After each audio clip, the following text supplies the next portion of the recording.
So,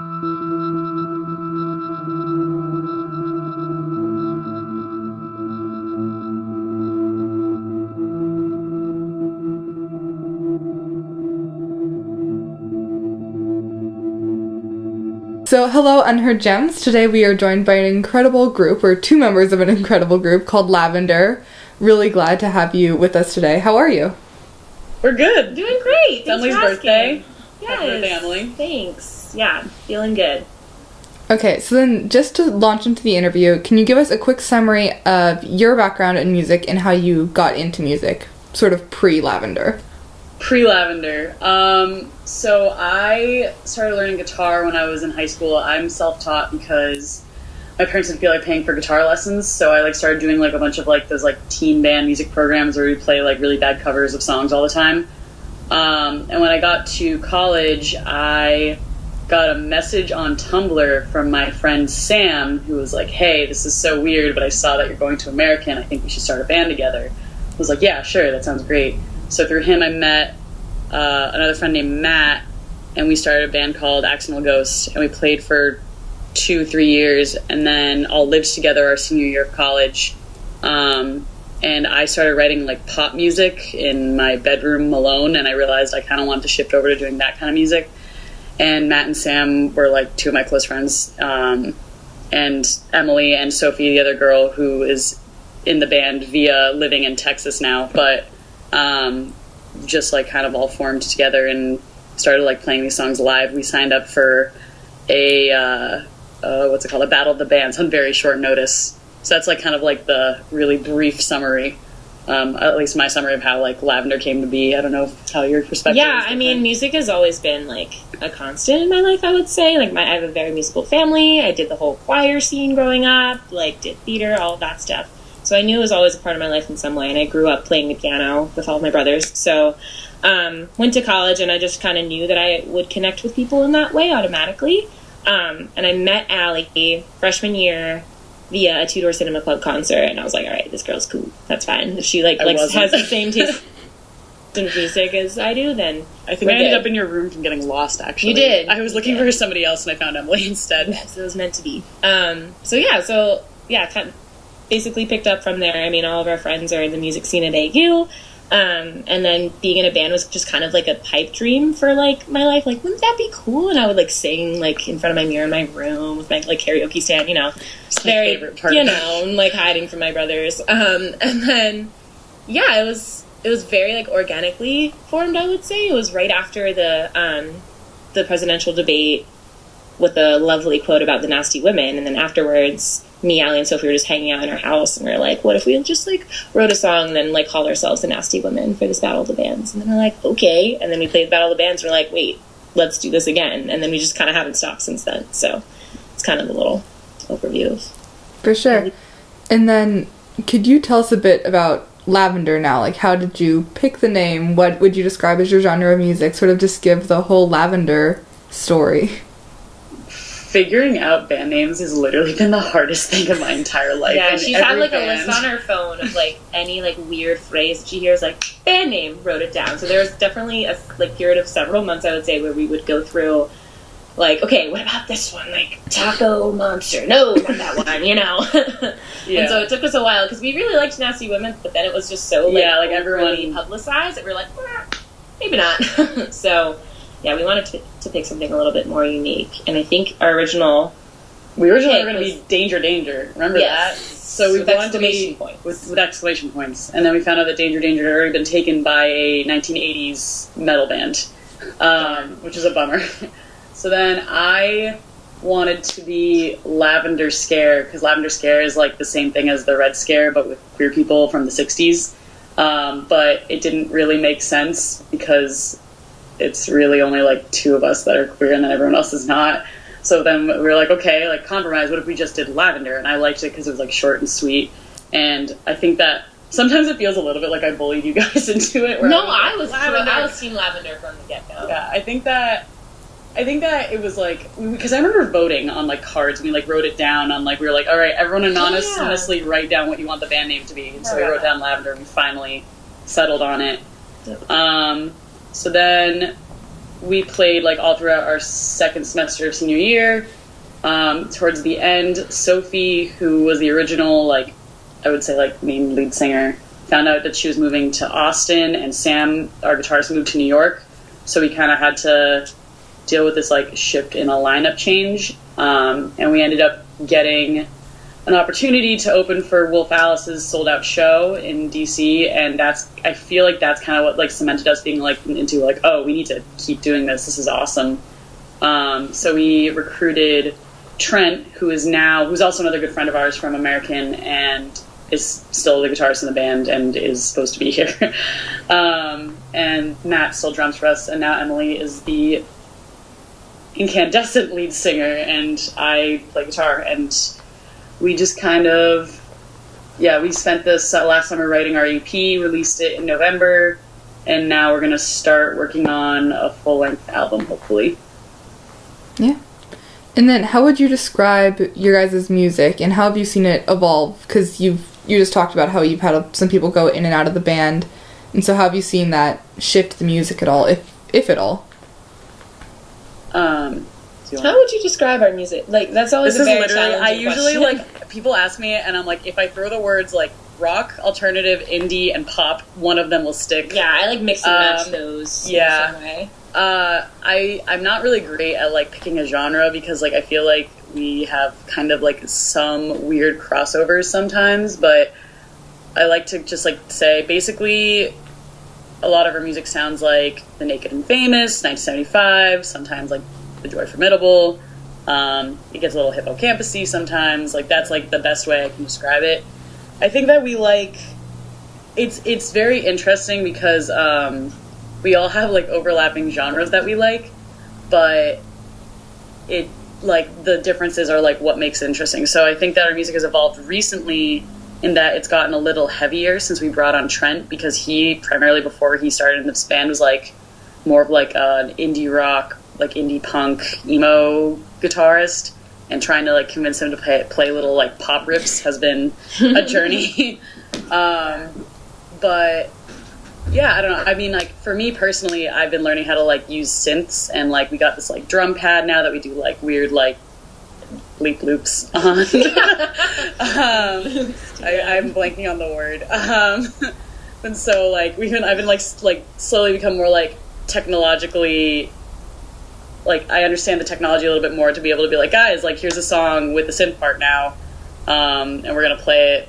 And we don't have a bassist, so all of our bass parts are through this, like, little drum pad where our drummer, like, hits a button and then it just plays the entire song. Mm-hmm. So that's definitely made it a lot more synth heavy, whereas Emily was the original bassist of the band. Mm-hmm. Do you have? Yeah, I mean, it evolved as me just kind of being in Allie's room and being like, oh, there's a bass. Let's try the bass for fun. And so I just kind of did that, and then once we migrated the bass parts into the synth operating system, then I was like, all right, now let's play the synth. And so, yeah, I think it's been really cool to see it shift and evolve, especially after Sophie moved away to Austin, because now suddenly we have this cross-country, like, collaboration of making music, which is really awesome. And, like, the songwriting process is a lot of Allie dealing with the bleep loops and then sending them to Sophie. And then Sophie's just, like, one of those people that she can hear a song and then be like, let me go on a walk, and then, like, come up with, like, really, really interesting and, like, intricate lyrics.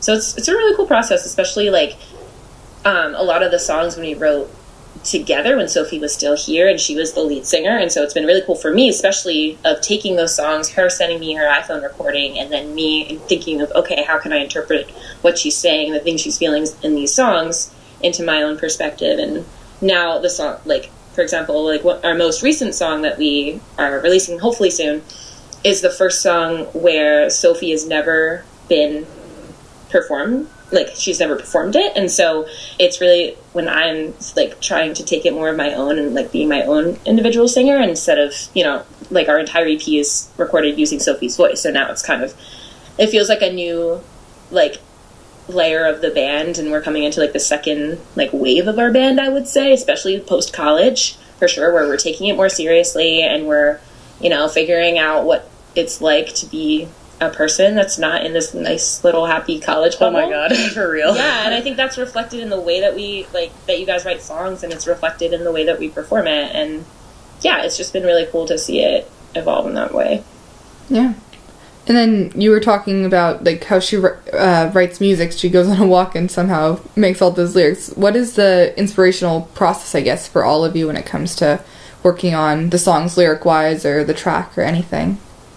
So if I'm being 100% honest, I would say that Sophie writes 90 to 95% of the vocals, or lyrics, I should say.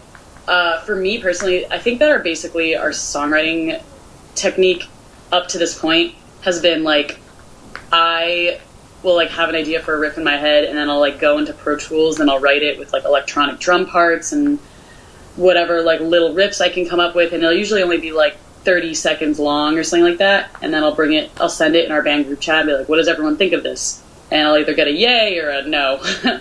I've gotten a few no's. But, yeah, so then if everyone likes it, Sophie will, like, take time to listen to it and be like, okay, can you, like, flesh it out a little bit more so I can, like, come up with, like a verse and a chorus that flow together. And from what I know about her, like, last summer when we were writing our EP, she would, like, if she was having trouble, she would go on a run, and then I remember one day she, like, burst the door, and she was like, I have it! I know what the lyrics are now! So I think that they come to her usually when she's, like, I really hate speaking for her, I, like, wish that there was a way to three-way FaceTime, but I think that she, like, usually comes up with lyrics when she's, like, being active, and, like, they just come very naturally to her.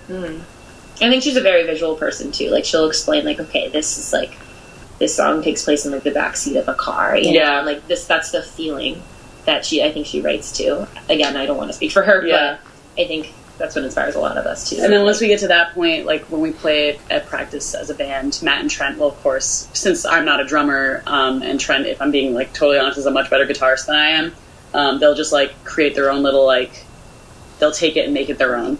And that it'll like fully flesh out as, like, a Lavender song, and we'll, like, find, like, all those, like, little intricacies that, like, make it special. Yeah. And then have you had a favorite song to work on so far? Released or unreleased? Your call. My favorite song to work on so far, I'll do released. It was probably the first song on our EP, which is called Dangerous Game. Just because I wrote it with a looping pedal, and I had, like, 3 guitar parts going at once, and then I realized that you could actually, like, combine it into just 2, and I just love and adore the way that they, like, layer over each other, and, like, when I was listening to it, I was like, I could see, like, these, like, huge, like, dramatic drums coming in, starting off the EP, and it just, like, everything about that song came together, like, exactly how I wanted it to, and I thought that it sounded so cool. And Sophie's lyrics are so interesting because they're, like, half related to Chronicles of Narnia and, like, half related to the Hunger Games. And I forgot about that. Yeah, I mean, like, if you listen to it, she's, like, crashing cannonball, and then there's a tiptoe closet door, and, like, it's just, I don't know, I loved that about it. So everything about that song just, like, was, like, perfect for me. I love and adore that song. Yeah, I feel like for me, I mean, I'll always have a special place in my heart for Fade, which is the first single that we ever released. Actually, a year ago today! Oh my god! It was on my birthday last year.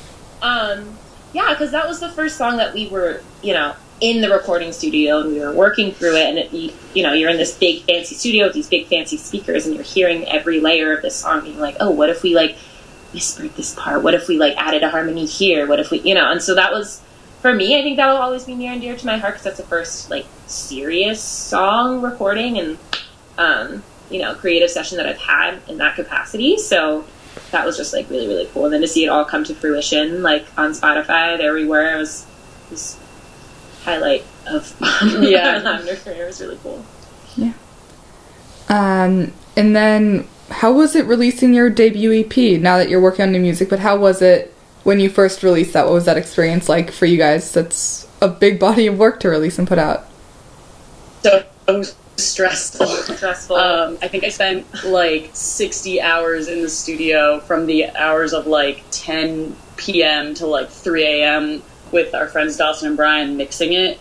And then, like, it got to be, like, the week before, and I was still, like, nitpicking. Everyone's like, it needs to be done, we just need to release it. So it was like very stressful, and I was super relieved when it finally came out, and everyone who listened to it for a while was very excited and told me that they liked it a lot, and it was such like a good feeling because, you know, I've never released like a full EP before that, and so it felt like I was very proud of it. And since then, hello phone. I think she's still on. Just yeah. Who the heck is from Ontario, Canada? Sorry about that. But yeah, so after that, it like we've gotten a little bit of attention from Spotify, which is really cool. We're on like we got added into people's Discover Weekly playlist. That's how I found you guys. Yeah. Yep. Oh, nice. I was wondering about that. Because that's really cool. I was actually in DC on a college tour, and you guys showed up in my Discover Weekly. Wow. All right. That's awesome. Cool. Yeah, we because for the longest time there's another band called Lavender that's in Baltimore, but they're a metal band, and we know each other exists, but we're literally so different that it doesn't matter. But the problem was that all of our related artists were metal artists, and I kept trying to call Spotify to like fix it, or email them to fix it, and they were like, no, it's just the algorithm, that's just how it is. I was like, no, this is wrong. So finally on like the third email, they were like, oh, you're right, there's something wrong, we'll fix it. And then immediately after that, like, we started actually getting people to like listen to our EP, which is really cool. So just be persistent with Spotify, anyone who ever has trouble with them, because they will help, and when they do it, like, it works out. It makes a huge difference. Yeah, and now all our like related artists are people that I love, like Luna or Lola Marsh, and they're like seeing like artists that I love being our like related artists on Spotify. I'm just like, oh my god, this is great. Pride. Yeah, for sure. Because I mean, you go around telling your friends like, yeah, we're working on this like EP, and they're like, okay, like on Bandcamp or whatever, you know. Yeah, and then exactly. like to have it, oh no, it's like on Spotify. Like look it up, like put it on the playlist. It's a lot of pride. It's cool. It's like it doesn't feel real a lot of the time. Having the moment that I realized we were able to Shazam a lot of our songs was like the real cemented moment. I was like, we did it! Yeah. But yeah, so it was good, and we were like really excited. And the EP cover and the name is like very near and dear to us because "You Are in the Right Place" was written on the front door of our college house because we'd have house shows and no one would ever know like which house is actually ours. So we just wrote "You Are in the Right Place," and it just like was so fitting and just like such like good memories. So I'm really glad. The cover of our EP is one of our friends hand drew our actual house that we lived in, and so that's why that's the cover. Yeah. But, so the EP was like really, really great to release, and I'm very happy with how everything went. Yeah. Yeah. And then you were talking about new music. You don't have to give any big spoilers, but are we keeping in the same sort of trend as the EP, or are we trying some new things? What can we sort of expect moving forward? It's a little bit heavier. So we're probably going to release our single. We've been playing it live here a lot, but we're probably going to release our single "Howling" within the next like month and a half, which we're really excited about. And like, am I allowed to swear on this interview? Go for it. Okay. Because Sophie, no.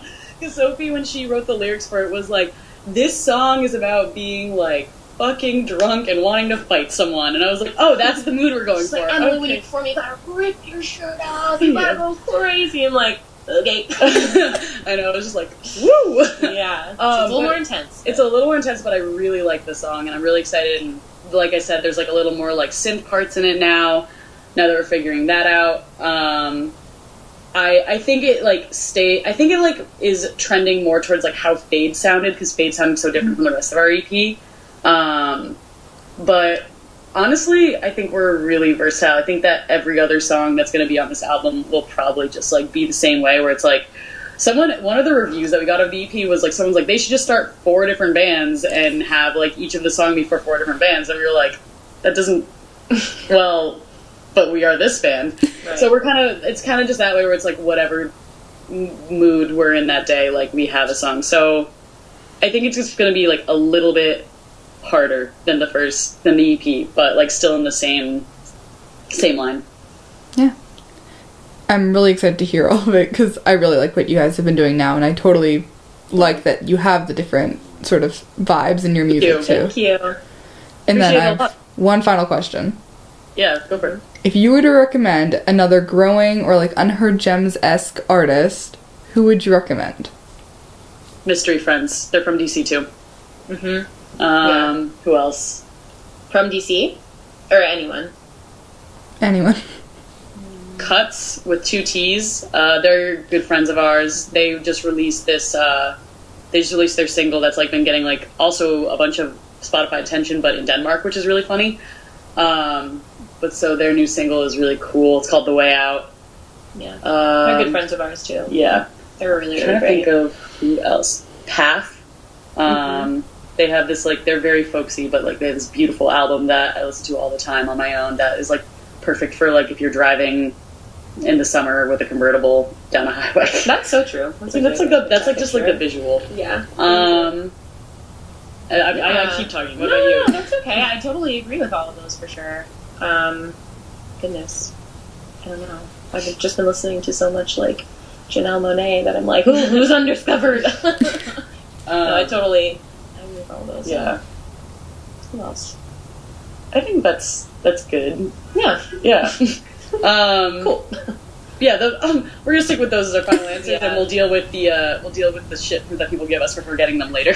Yeah. There we go. Well, thank you guys so much for taking the time out of your birthday and your day to do this interview with us. We can't wait to hear and see what else you guys do. Yeah, definitely. Thank you so much. This was really fun. Love